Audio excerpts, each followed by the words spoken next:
So, good evening everyone. So, kamusta man ang all? Okay ba ang tanan? Especially sa atong participants here. Yes, good. Okay. Good to hear nga. Okay mong tanan, no? So, let's start tonight's session with a prayer led by Keno. Let's pray with Father, the Son, and the Holy Spirit. Most gracious and Heavenly Father, thank you for this opportunity that namin time karon na magtakarawat sa mga gusto pag-usapan o God. Lord God, ikaw mag-adless mo, maghatag ka na mag-knowledge and wisdom para mas smooth niya ang dagan, Lord God. In Jesus' name we pray. Okay, thank you, Keno, for that heartfelt prayer. Now, let's acknowledge the participants from different university, starting with Aiza. Yes, Aiza. Good evening, everyone. I am Aiza Reed Agad, first year from University of Mindanao, taking Bachelor of Science in Civil Engineering. Wow. Next. Hi, good evening everyone. I am Casey Dadal, currently a second-year college student taking Bachelor of Science in Hospitality Management at Bukidnon State University. Thank you, Casey. Next. Good evening, everyone. I'm Geno Gabriel Saliguyan from San Isidro College, taking up this nursing second year.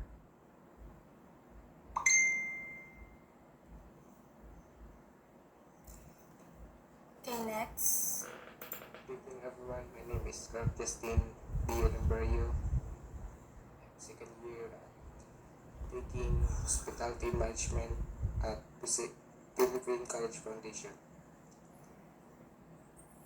And last participant, James.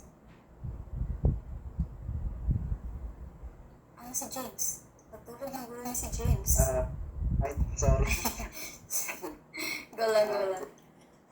Good evening, everyone. I'm James Bert Saripa from Philippine College Foundation, third year taking of discriminology.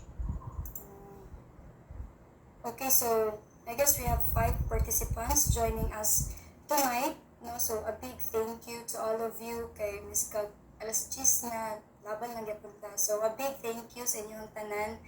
Anyways, we have a packed of agenda ahead. So ready na ba ang tanan? Very Yes, Feeling na katulog ko na sila. Ready na ba ang tanan? yes, we are ready. So first, we'll hear from from Sami about the statement of purpose, followed by Ram Zapanta to discuss the goals and objectives for tonight's session.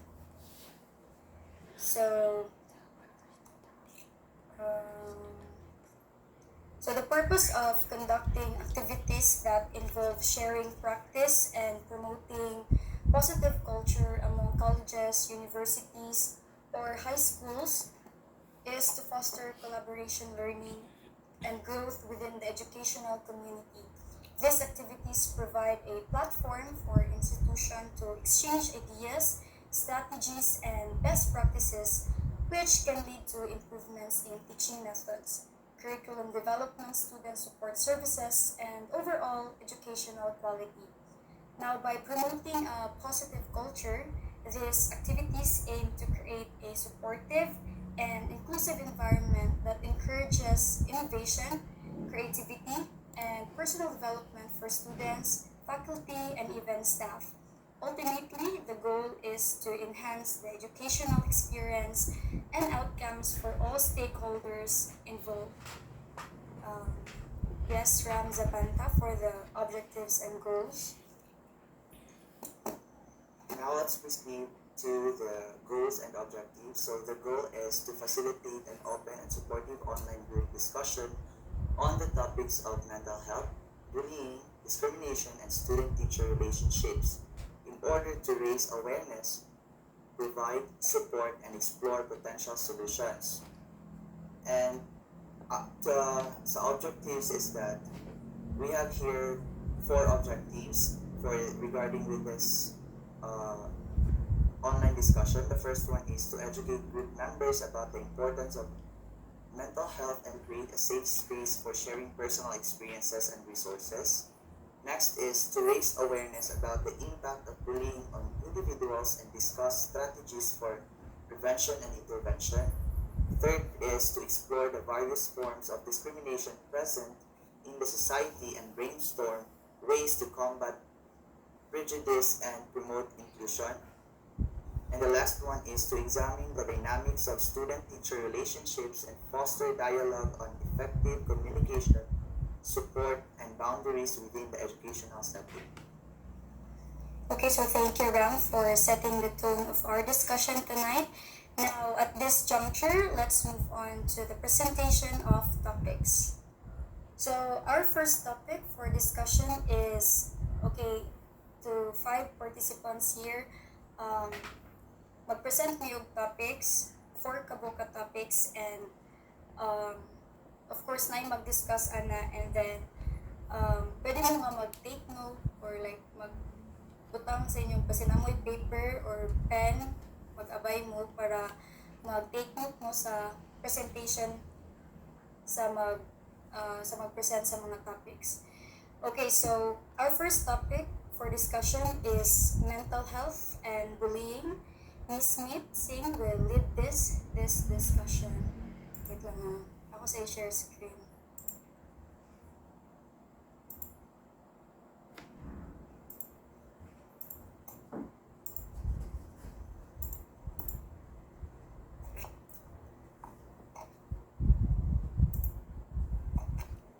Okay, Miss Smith. Hey, good evening everyone. So the first 2 topics na atong i-tackle tonight is mo ni siya ang gina-face nga problem sa students. So first is all about mental health. So if this speaks to you, speak to mind. Palig kog next Sam. Next Sammy. Okay, so what is mental health? So mental health, next Sammy. So our mental health is on a spectrum and can range from good to poor. Good mental health can help you to think positively, feel confident, and act calmly. Poor mental health is when everyday things become difficult to cope with. So ang ginamin sa good mental health is about anang makamanage sila sa ilang own emotions. So when we talk about poor mental health, mo ni sila ang struggle. So mo ni sila ang kaning naay depression, naay mga dili sila kabalo mag-manage sa ilahang stress, and na sila mga mental disorders. Next, Sammy. So para lang ni siya sa kaning quotation or like para inspirational nga mga quote. So whatever you're experiencing, it's important to know that you're not alone and you deserve support. Next, Sammy. Next is all about bullying. So, next, Sammy. So when we talk about bullying, this is when people repeatedly and intentionally use words or actions against someone or a group of people to cause distress and risk to their well-being. So mo ni siya is bullying is a harmful behavior that involves repeated and intentional use of words or actions to cause distress and risk to someone's well-being. It can take various forms, have significant negative impacts, and require a comprehensive approach to address and prevent it. So negative impact siya. So if you bully someone, then that can also cause like if imong na-bully nga person is kanang very introvert, walay maduulan, so ang ano silang mind if they might think about suicide or something like that. Next, Sammy.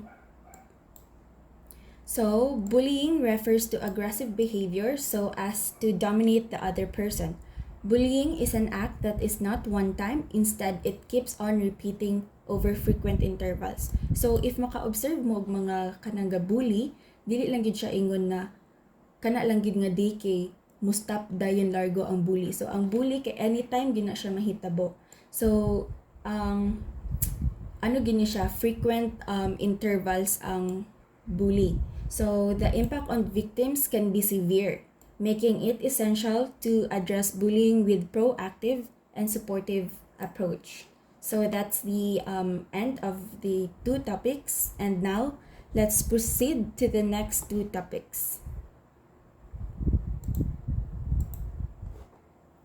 Okay, thank you, Nisi, for that very informative discussion. Now let's proceed to the next two topics, which is the discrimination and the student and teacher relationship. So the first one is the discrimination. Next, please. Now, when you say discrimination, it refers to the unjust or prejudicial treatment of individuals or groups based on certain characteristics such as race, gender, age, religion, sexual orientation, disability, or other factors. Okay, next please. So these are the types of discrimination. So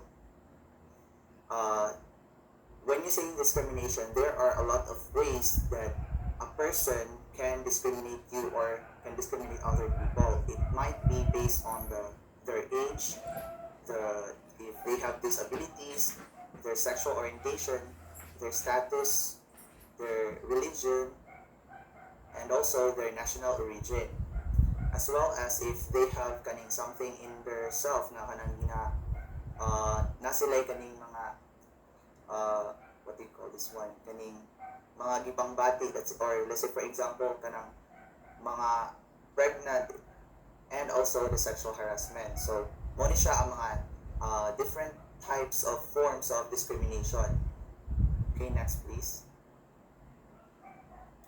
So example of discrimination is that, so discrimination happens when an employer treats one employee less favorable than others.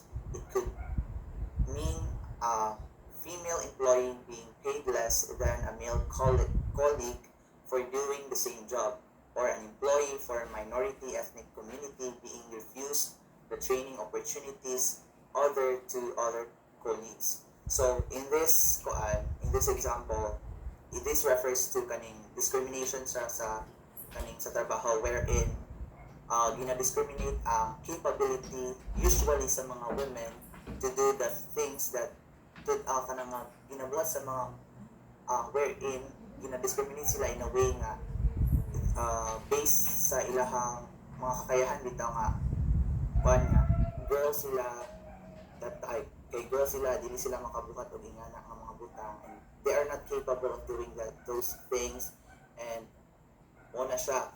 So there are also sa kanang many ways na very dali na kay nato ma-observe ning kaning discrimination sa ato ang life to life experience, like a day-to-day experience, such as sa atong school.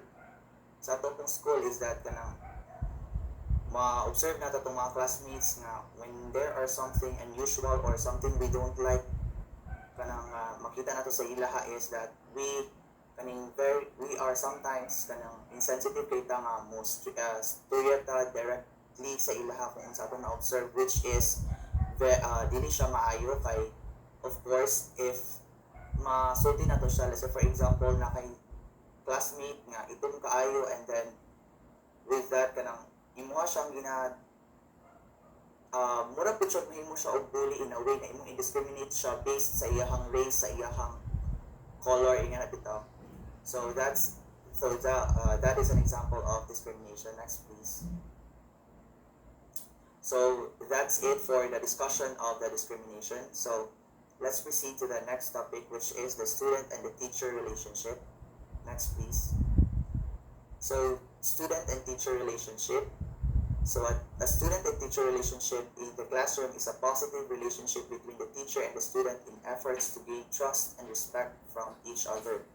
This relationship may consist of getting to know your students better by providing choice and encouraging the students to become stronger learners every day. Now, kami as a future teacher, it is our job na in the near future, if maabot namin sa fields of teaching, it is our job nga we have to create some strategies, or we have to create strategies on how to set the tone for the class. Okay? We have kanang as teachers kani we are kanang ma-face na to ang different ang diversity wherein lahi jud ang mga batasan sa mga students, lahi sila og i-consider na to ang ilang different backgrounds, religions and everything. So with that, ang teacher must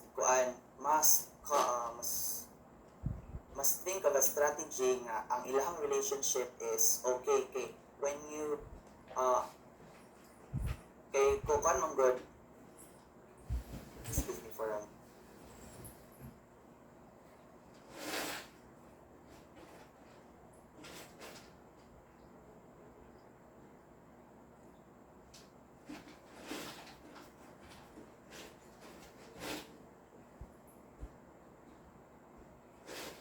saan naganita to that bit? Sorry everyone for the inconvenience. Na interruption ito. So this relationship may consist to getting to know each other. So if you and your as a student, if you have a good kaning okay ka sa inyong teacher and if your teacher is okay with kanang sa ihang students, of course makaset na siya og good environment, better environmental learning for the students, and with that dili maapektuhan ang learning process sa students. And when you kuan pod, and if ang relationship sa teacher o sa student is good or okay, then this will help the students nga mas ma-boost pa ilang self-confidence as well as ma-engage ang students into mas ma-engage pa ang students sa kaning discussion. So next please. So positive teacher-student relationships help students meet these needs. Teachers offer feedback to students to support their feelings or competence. Teachers who know their students' interests and preferences and show regard and respect for these individual differences bolster students' feelings of autonomy. Now, if ang teacher is kabalo siya on how to handle his or her students, of course, it is easy for the teacher to determine on what are the things that he or she needs to assess para makahelp sa iyang students. Of course, by knowing your students, mas madali jud ang mas mapadali ang mga instructions nga ihatag sa teachers sa iyang students. And this will also help the kanina siya nga tabang sa students' academic success. Next please. So there are 7 ways to build a positive student relationship. The first one is say hello and goodbye every single day. So this number 1 say hello and goodbye every single day. Mo ni siya ang nabilong ni siya sa classroom management wherein you are going to greet your students. If you are going to read a book based on sa inclusivity nga book namo, which is a guide on how to become an effective teacher. So nabilong ni siya dito sa greet your students at the door. So by greeting your students at the door, maka-create ka og positive learning environment, and also maka-concept ka, it shows nga ga-care ka sa imong students, and also it shows nga approachable ka nga teacher as a students, and with that ang imong students nga mosulod sa classroom dili mabalaka or mas ma-feel safe or ma-feel nila nga valued sila. So next is call home for good behavior more often and more often than bad. So this one is mabilong ni siya dito sa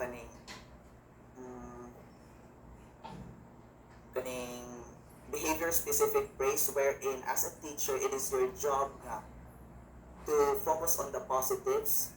In what ways? So by focusing on the positives, when your student is doing good job or doing good things inside the class, of course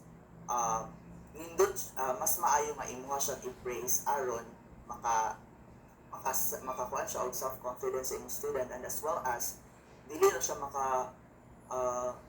maka-praise sa imong student, but also by praising your students positively, maka-encourage po ka sa uban students nimo nga to do the same thing. Let's say for example, when your student is kaning nag-solve og math problem, which is very lisod kayo, but still your student is trying his or her best to solve the problem. With that, it is your job as a teacher nga i-praise imong student by doing his or her job, ay ganang by doing his best bitaw nga maka-come up or ma-navigate niya ang katong ang answer for that bad problem. And with that, by praising your student nga iyatong gibuhat, of course makaset pod ka sa iyang mga classmates or sa imong other students nga to do the same thing. Kay of course there are a lot of students nga kaning they might know how to react on praises. Let's say for example, some very good kay na solve ka sa ingana nag-solve din mo ang math problem, bahala nagkalisod ka na. So with that, even if kaning imong student is after nimo pag-praise wala siya ga-react, deep inside makabalugid ka ay kanang it's like automatic na bitaw siya nga kaning makabalo ka nga ay okay maganahan okay kayo na siya nga paminawon. Kay even us if makadungog tag praises from other people, di ba maganahan man ta or mas ma-boost pa atong self-confidence to do the things that even if dili kayo na to ganahan. So next is students letters and questionnaires. So of course kaning students letters and questionnaires, as a teacher or a future teacher, you can come up with an idea nga mag-create ka og freedom wall or kaning suggestions or kaning something like maka-express bitaw yung students on what they are feeling when they are inside of your class. Like para sa if ever there are things na they are uncomfortable with, especially sa imong the way ka mag-teach sa ila, of course mapadali nimo og assess by reading those letters or kaning suggestions nga ilahang na sulat dito sa imong freedom wall or suggestion box. So next is let students inside your world. Of course, as teachers, do not treat your students as students alone. It is very important that as a teacher, you have to treat your student as a sibling, as a friend, aron ma-feel nila nga they are not just students or learners. Para mas ma-feel nila nga they are valued and loved. Next is believe they will do great things. Of course, as teachers, as what I have said a while ago, it is very important to focus on the positives para makakita ka og mga positive outcomes sa imong mga students. With that, dili na ka focus din ka sa positive. Do not use specific behavior. Do not use specific behavior praise nga kanang the highlights of mga negative feedbacks, which uses comparison that highlights the negative feedbacks of your students na ilang nabuhat sa past. Let's say for example, very good Nisi for being so quiet today, unlike kagahapon banha kay ka, o di ba? That is an example of a negative specific behavior praise wherein you praise the yung student but then there is a comparison of a negative and the positive behavior nga nabuhat sa student. That is not good. Okay? So next is be authentic and have fun. Sa kaning being a teacher is not that an easy profession good siya. There is kaning grabe kayo kanang there is a big challenges na moabot sa imo, of course need yun siya nga og commitment because this is not just a job but also a profession. Next is listen and validate their feelings. Of course, as teacher dapat makabalo ka sa you know how to sympathize with your kaimuhang students. You have to know nganong gakaingana sila within that day. You have to know the story behind before nimo sila i-judge if they are or let's say for example they are not doing good things in the class recently ngana. of course, you have, as a teacher, it is your job to find ways or to find the reason nga nung nakaingana sila. So, those are the 7 ways to build a positive student-teacher relationship. Next, please. So, they show respect, value, and individuality of the student and are kind and polite. A caring teacher gives honest but kind feedback and offers second chances. They help students with schoolwork, manage the classroom well, and perhaps most importantly, they plan fun activities. Next, please. And that ends to our last topic for this online discussion. I will now give the floor to our moderator, Sam.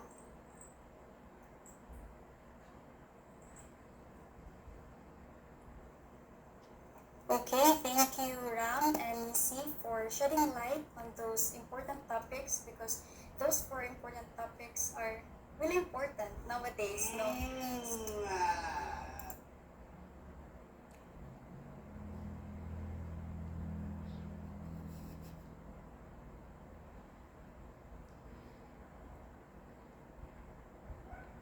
The advertisement, no? Huwag dito naka-premium dali, guys.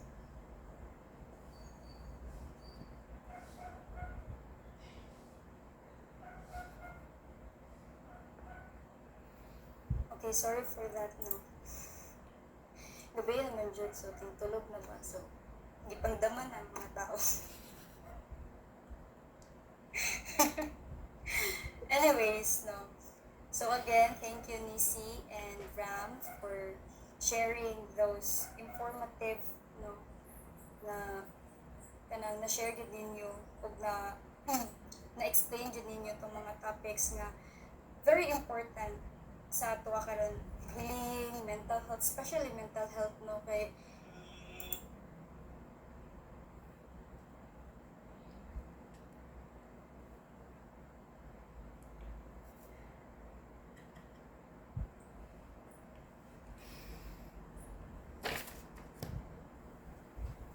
again, especially katong sa mental health, no, na kita students karon, like we're facing Steve, pagingana.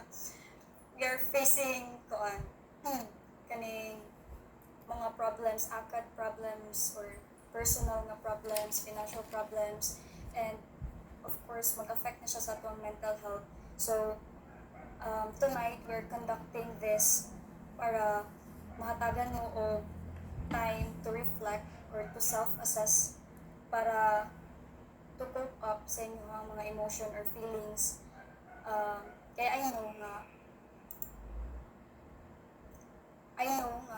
right now namoy ka-experience. So this time, no, let's hear from our 5 participants. No, please share your insights, your learnings on those 4 topics na discussed earlier. So feel free to share your experiences and especially your learnings tonight.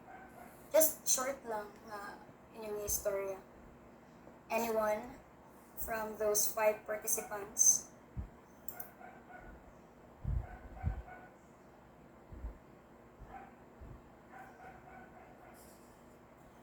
Feel free to unmute yourselves and join sa discussion.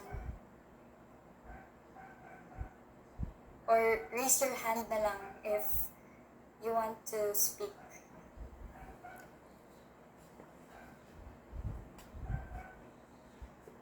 Guys, don't be shy. Kami rani.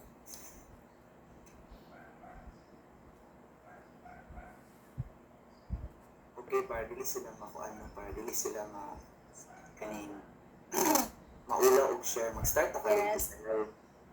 Yes. Sino mo natanan, Lady Bell? Ako, Jude. Yes, ikaw, Jude. Ako na Jude. So, ako nga itong is, mental health is very important for us as an individual. Especially nga students pa lang ta, wala pa kayo nakabalo how to handle those emotions na naka-encounter. So, murag as karon nga situations, we really need to be strong for us to be to um ma-face na to challenges na maabot na tong life.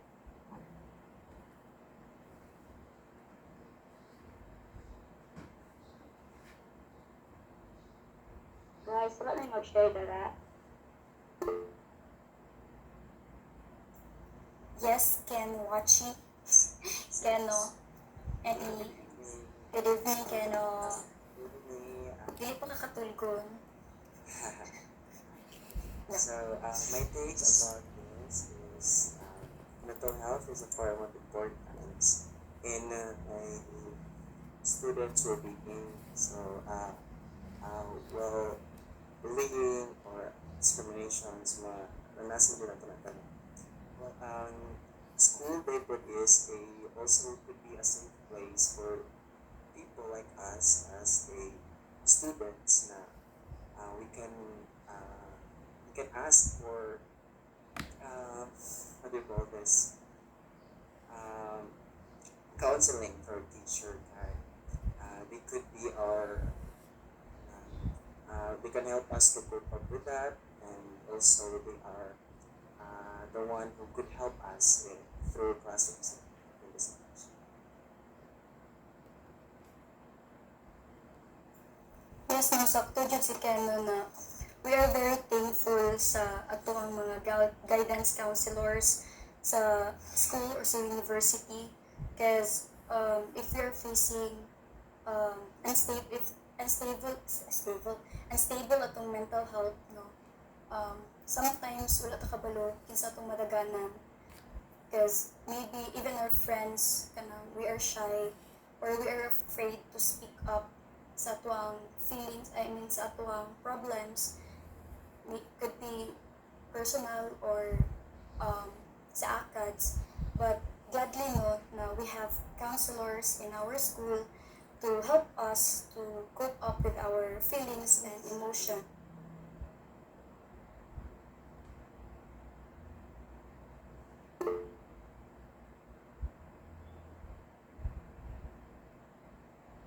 So, good evening everyone.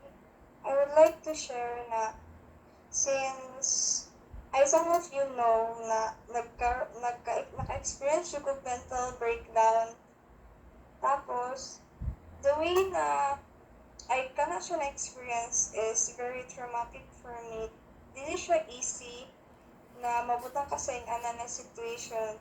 But then, after few months, I realized na dapat dili jud ka magpadala na problem dili lang kayo imuhang kanang academic na performance ang kwentuhan but also your personal imong mind makatag na jud siya like mas mudagan mo din mong ginahuna-huna dili jud ka stable. So ang akong gibuhat ato na time is nag-stop sa ako para maano ako ang mind para ma-relax if padayon ako I know na dili jud na ako makaya possible pwede jud ko mabagsak ato or whatever. So that ako maingon sa inyo is if ever na may experience or maka-experience mo na guys, I suggest na kanang mag-take a break mo, mag-unwind mo.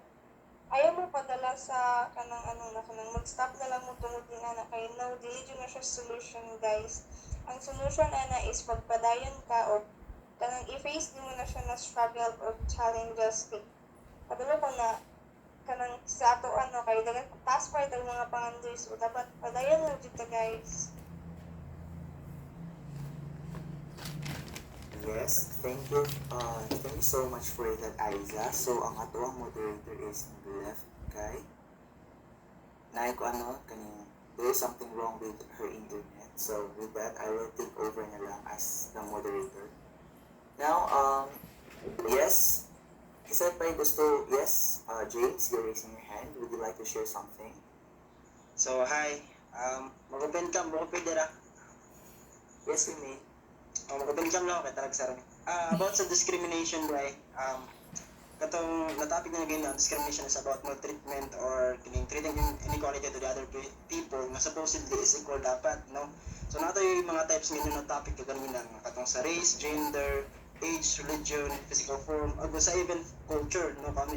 Kasi sa culture, the best na siya example sa discrimination about sa mga mga lumad, no? Kasi kasagaran kay pag kami ka-speak mi sa mong own nga language is kasagaran mabantay na mga kining kinakatawan or kining murag maka-sense bitaw ko nga ilang ang gesture sa among kauban is kining murag kining sounds murag kining feeling nila nga word ni manod mga istorya ug siguro nakabantay mo itong nag-viral bitaw katong sa Kaamulan katong like atong sa nag-comment bitaw nga katong nato katong lula sa among tribo nga nag-tribal chant tapos dito sa comment kay na nag-comment to nga si auntie nag-comment si auntie nga ano nagunsa ka na nagkanta ka or nagtula no so daw nga nagpatiko sa saya nga murag sini kini iyan ang ginapakapaka bitaw murag wala siya nag-speak lang siya without knowledge kung unsa to ang kining unsa tong gibuhat sa katigulangan sa mga tribo no so nato siya about isa na to siya sa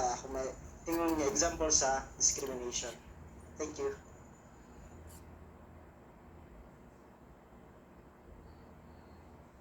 Yes, thank you for that, James, sa imong i-share, no? So, based sa katong i-share ni James, as a student or as an individual, it is very important to know nga we are kaning very sensitive when it comes to culture sa kaning mga religion sa uban nga tao, especially when we don't know kung unsa gyud ang ilahang the way ilang mga traditions, the way they live, the way they practice those cultures kay kuan man good, it's very disrespecting nga kaning sa ilahang nga part wherein kanang when they are doing those practices tapos kita sa tuwa murag wala lang or something it's like ginamak nato sila or if mabuta na nga part nga na dili na siya maayo no so that is something that we have to put into our minds na when it comes to culture or kanang mga traditions and mga ingana nga butang we should be kanang sensitive and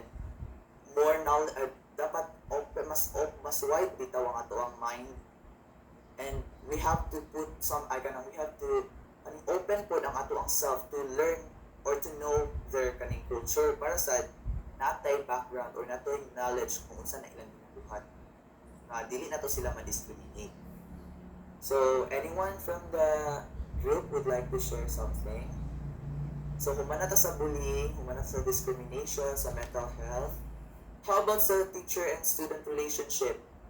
Kasi na naka-experience dira ba o ganing daog-daog sa teacher or ingana? Anyone? Just raise your hand and then if ma-recognize na, you can unmute yourself. Sorry no, kakabulol na tagrin na side. Or maybe kanang close ka sa imong teacher and then naghatag siya impact sa imong ba to kanang murag positive impact nga kanang murag na learning okay mo ang learning process good. Okay. So, yes, Ken Wachi, you are raising your hand again. You can unmute yourself and share something. Hello guys, back again. I'll just share my past experience way back when I was in grade 12. So, it was a blended learning. So, face-to-face meets with modular learning. So, I was in my lowest point. I was heartbroken. My mental health is not stable, and my grades also is failing. So, natoy ako ang advisor ng grade 12. She's so very open kay siya ba when you want to share doubts, when you share niya. So, that time, nakutan ako sa akong grado. So, nakita na ko mga grado nga babakit kay siya sa gina-expect. So, nagilaka ko and then nag-open up ko kay nakitan ko ni ma'am. Tapos i-approach ko niya. Nara ko sa corner tapos i-approach ko niya. Sige share na ako tanan ani na ko problem sa mundo.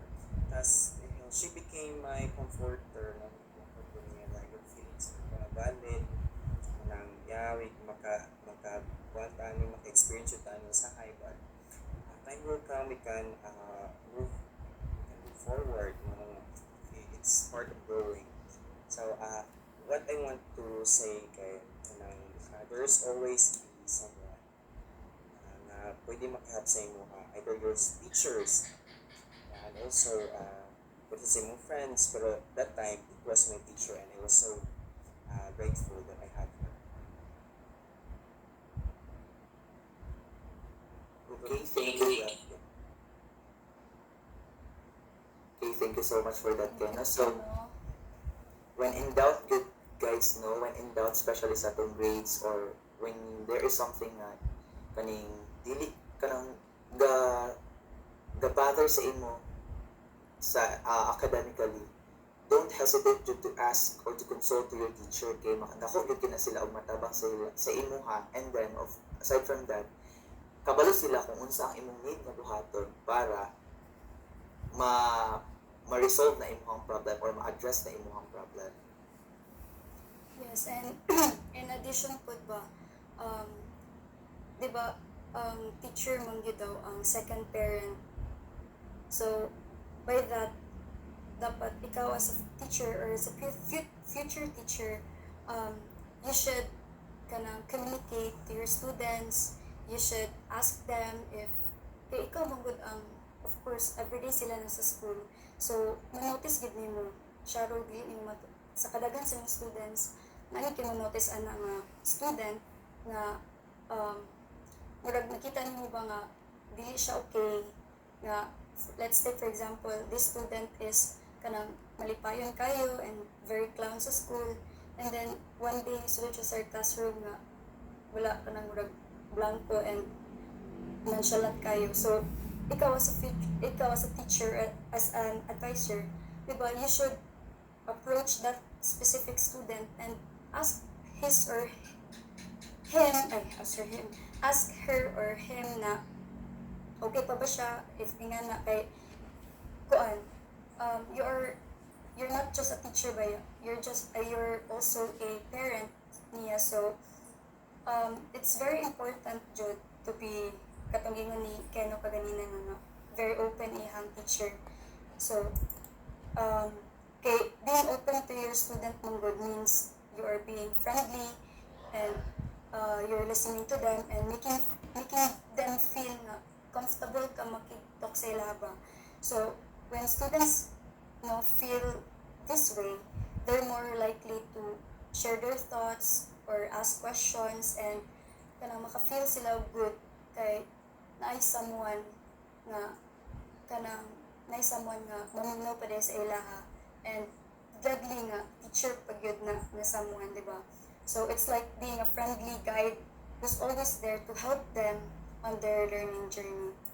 So I guess everyone, the 5 participants nakashare na sa ilahang insights and learnings, or napa ba ang wala nakashare? Help me check if tanan na ba naka-share. Okay, nawala kong connection ganina so wala ko kuhan kesa pang nag-share.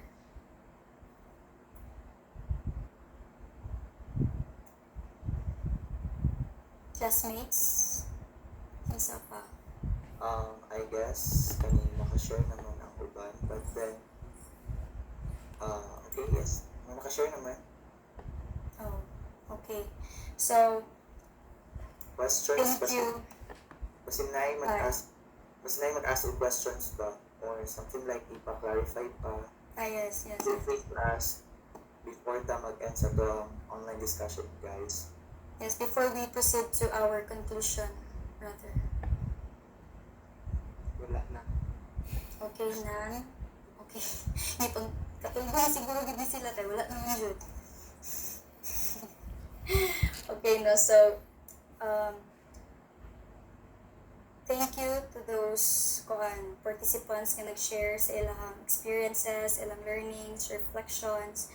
So, we'd have some enlightening discussion tonight.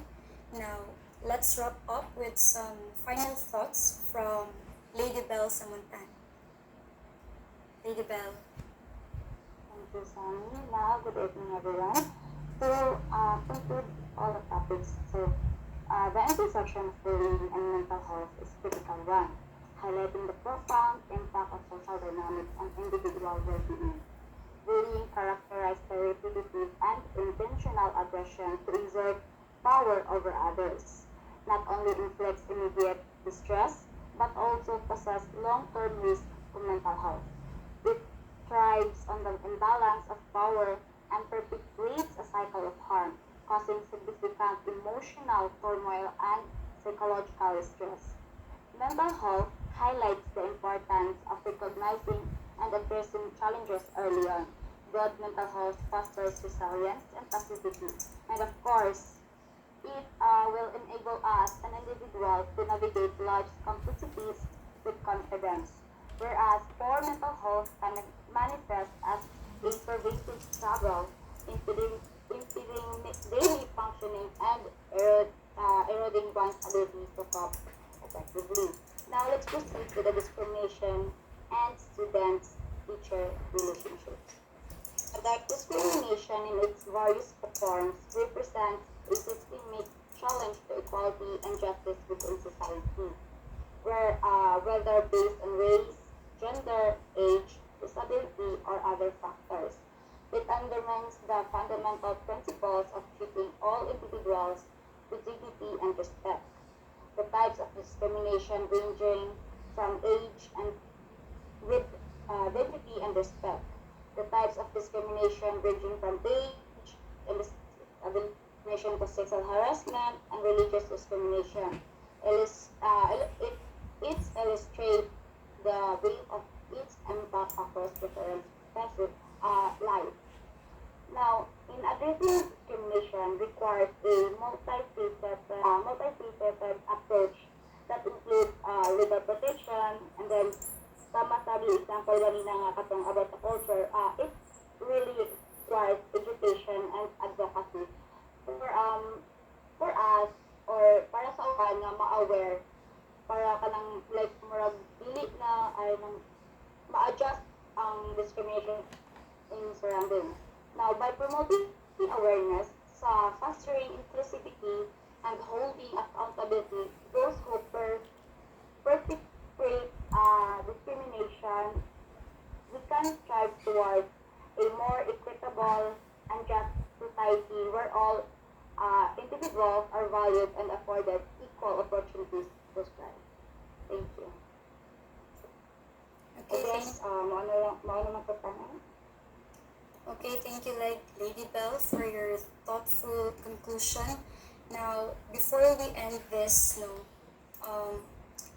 we just want to take a moment to say thank you to each and every one of you who joined our online discussion tonight. To those 5 participants, thank you very much. Your presence and active participations made our conversation meaningful and insightful. Thank you for sharing your thoughts.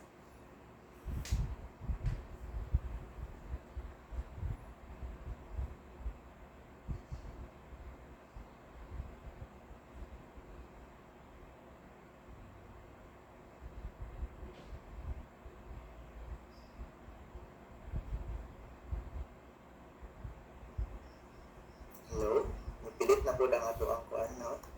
So, sorry again for the technical problem. So I guess we are done with our online discussion.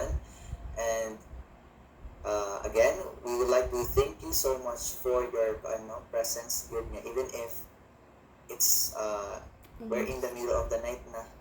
Still, inyo nagyapon di kuan gisudlan ang amo ang or di kuan ang invitation niya to join our online discussion, and your presence means a lot to us. And I guess we are done. So everyone, feel free to kuan lang dayon disconnect or to leave the online group discussion. Thank you and have a good night. Thank you, everyone. Thank you. Good night.